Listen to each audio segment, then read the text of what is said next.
बात करते हैं आगे के आउटलुक की और अब 2025 के लिए कमाई की बड़ी थीम क्या रह सकती है, इस पर चर्चा करने के लिए मेरे एसेट कैपिटल मार्केट के इंस्टीट्यूशनल बिजनेस डिवीजन के डायरेक्टर मनीष जैन हमारे साथ बने हुए। मनीष जी नमस्कार, स्वागत है आपका। 2024 तो काफ़ी वॉलेटाइल ईयर रहा और हमने कुछ थीम्स को आउट परफॉर्म करते हुए भी देखा तो कुछ ने अंडर परफॉर्म किया। लेकिन अगर हम 2025 की बात करें तो पहले तो जनरल व्यू, क्या ये साल भी वॉलेटाइल ईयर रहेगा? क्या चैलेंजेस रह सकते हैं? क्या कोई ऐसा फैक्टर भी है जो मार्केट के लिए रिस्क पॉइज कर सकता है?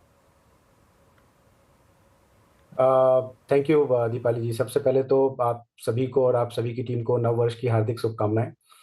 और बात करें तो 2025 की तो चैलेंजेस देखिए आने वाले हैं और मुझे ऐसा लगता है कि जब जनवरी में ट्रम्प ऑफिस एज्यूम करेंगे तो वहाँ से पॉलिसी के मूवमेंट्स कैसे होंगे, उस पर से एक वोलेटिलिटी डेफिनेटली बनी रहेगी।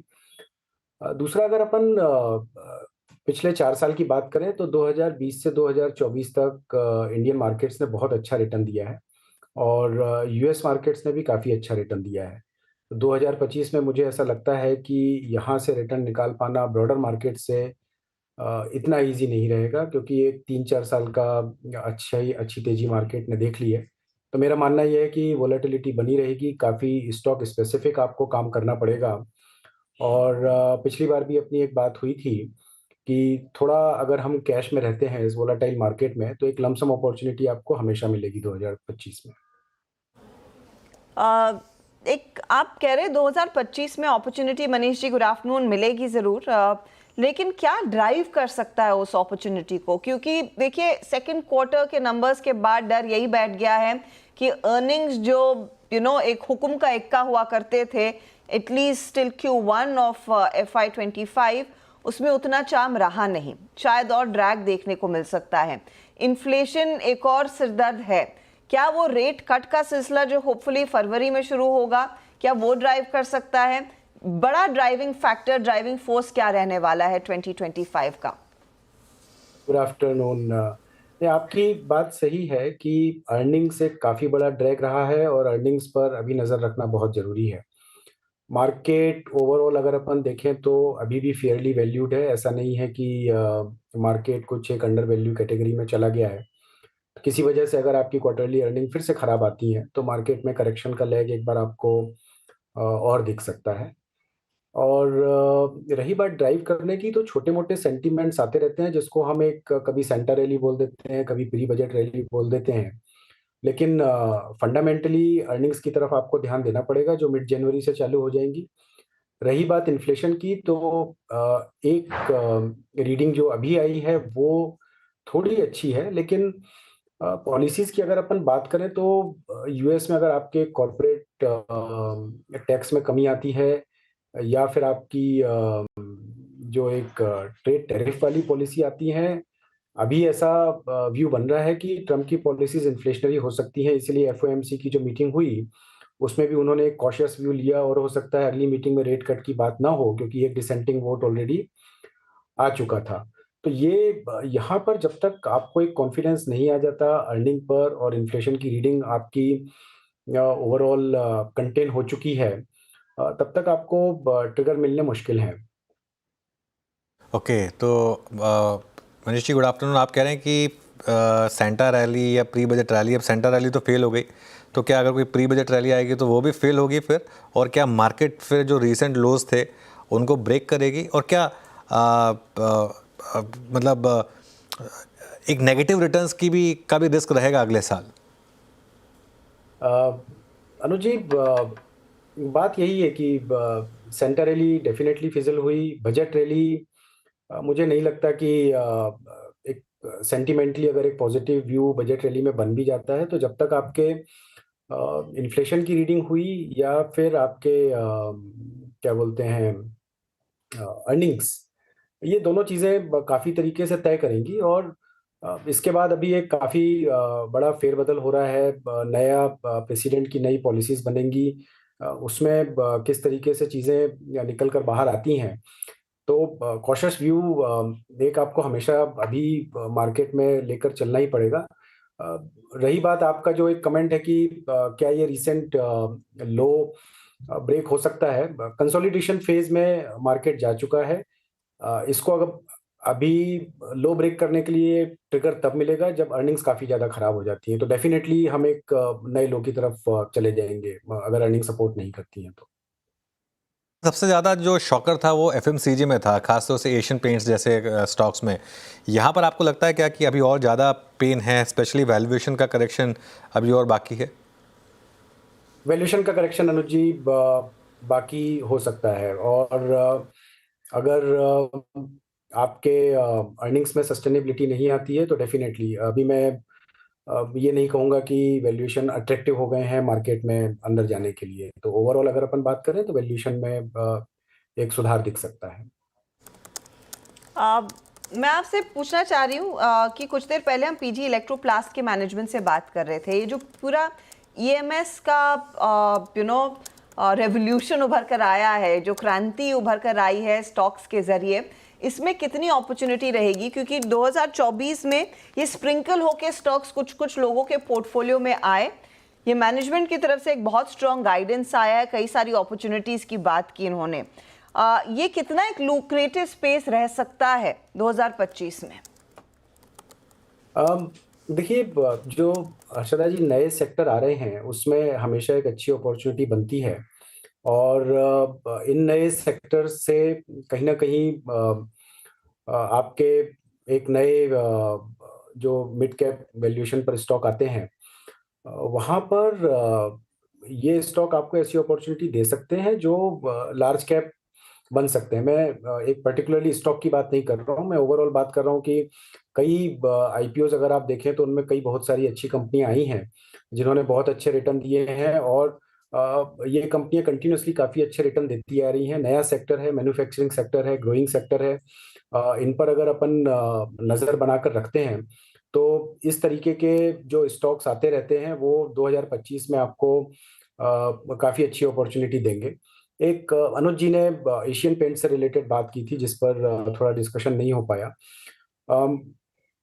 ये लार्ज कैप कंपनियां जो हैं वो यहाँ पर एक सिलेक्ट बेसिस पर थोड़ा बहुत आपको करेक्शन देती रहेंगी, जिसमें मार्केट को एक व्यू बनाना पड़ेगा कि अब यहाँ पर कॉम्पिटिटिव इंटेंसिटी कितनी आ गई है, मैनेजमेंट एग्जिट पर क्या व्यू है, अर्निंग्स पर क्या व्यू है।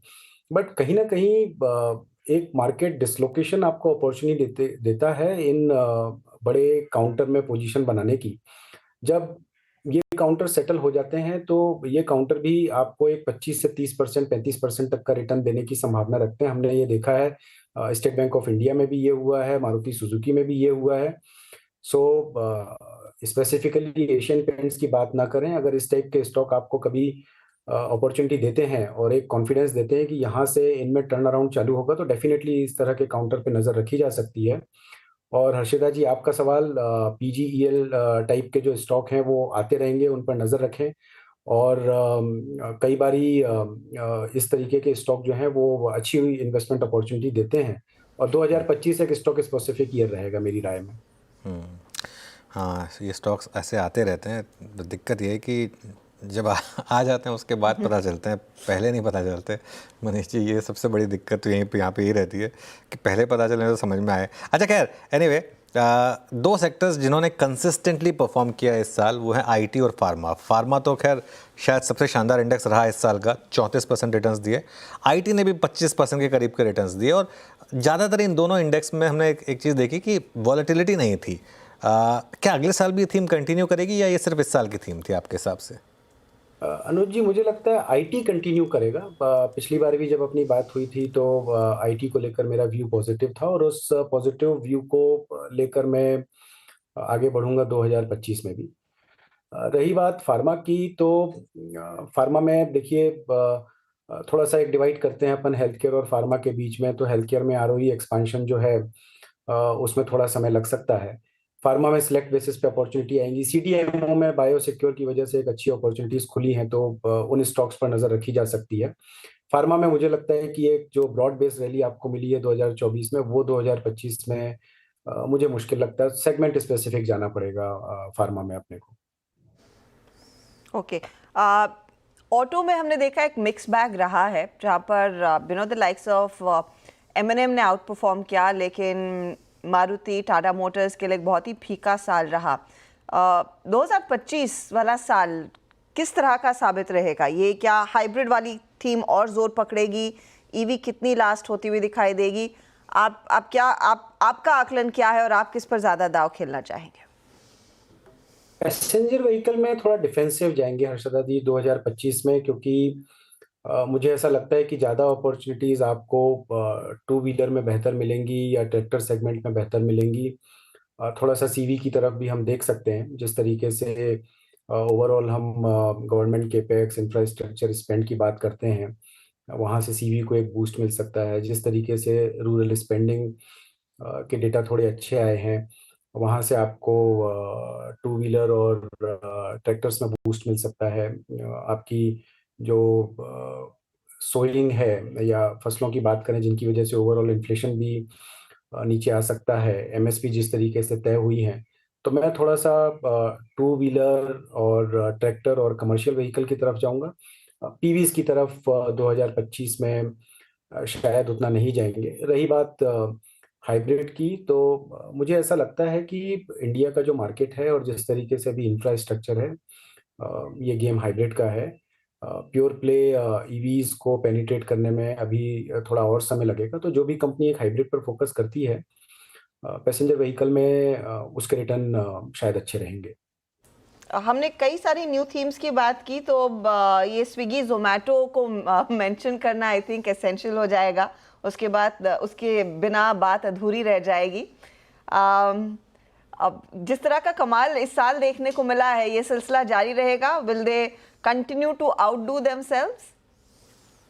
ओवरऑल अगर सेगमेंट की बात करें तो I think as a platform, अब जिस तरीके से इनके नतीजे आए हैं, जिस तरीके से कुछ जो कंपनियां हैं उन्होंने अच्छे बॉटम लाइन दिखाने चालू किए हैं और मार्केट शेयर भी एक इन्होंने बनाना चालू किया है, तो मुझे ऐसा लगता है कि जोमेटो और स्विगी या नए प्लेटफॉर्म वाली कंपनियों की अगर बात करें, तो ये नए प्लेटफॉर्म की कंपनियां आगे आने वाले साल में अच्छा करेंगी, क्योंकि कंज्यूमर को एक तरीके से इनकी आदत लग रही है और इनका जो overall total addressable market share या टैम की बात करें, वो जो नई नई ऑफरिंग से लेकर आ रहे हैं उससे बढ़ता जा रहा है। और काफ़ी स्मार्टली इनका जो मैनेजमेंट है, जो लॉस मेकिंग यूनिट्स हैं, उसको ऑप्टिमाइज भी करते जा रहे हैं। तो जो नए प्लेटफॉर्म है उसमें अगर एक स्मार्ट मैनेजमेंट पर अगर अपन बैठ लें, ओवरऑल मार्केट पर अगर अपन बैठ लें, तो ये कंपनियां मुझे लगता है आगे आने वाले साल में भी अच्छा परफॉर्म कर सकती हैं। बहुत बहुत शुक्रिया मनीष, हमारे लिए समय निकालने के लिए। प्लेजर स्पीकिंग टू यू और नए साल की ढेरों शुभकामनाएं। आप सभी को थैंक यू वेरी मच।